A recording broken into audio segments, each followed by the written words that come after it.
Hi guys. Hello guys, তো আমরা আজকে যাচ্ছি মাছ ধরতে। অনেকক্ষণ বাড়ি থেকে বসে বসে না খুবই বোর হয়ে যাচ্ছিলাম, তো কি করবো সেটা বুঝতেই পারছিলাম না, তাই আমরা আজকে দুজন মিলে চলে যাচ্ছি মাছ ধরতে।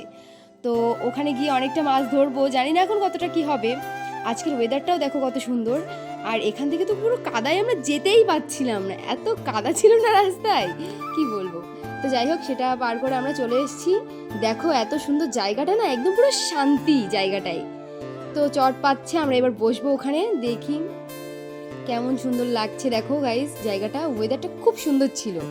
তো ও আমাকে বলছিল আটাটা দিতে, আমি আটাটা দিলাম ওর কাছে। এবার আমরা দুজন মিলে গল্প করতে করতে মাছ ধরবো। ও আমাকে বারবার বলছিল যে কথা বলো না, কথা বলো না, কিন্তু আমি তো মোটেই শুনছিলাম না। গাইস, অবশেষে একটা মাছ পেয়েছে, কিন্তু দুর্ভাগ্যের বিষয় মাছটা ছেড়ে দিতে হবে, এটা নেওয়া যাবে না। ধুর ছাই, তুমি এত বকছো, তোমার জন্য মাছগুলো আসছেই না। পাগলি, তুমি একটু কম বকো। নিজে মাছ ধরতে পারছে না আর আমাকে বলছে আমি নাকি বকছি। তোমার বকার কারণে তো মাছগুলো আর আসলো না। চলো খালি হাতেই বাড়ি যাই। হ্যাঁ চলো বাড়িই যাই, কি আর করবো। Tata guys.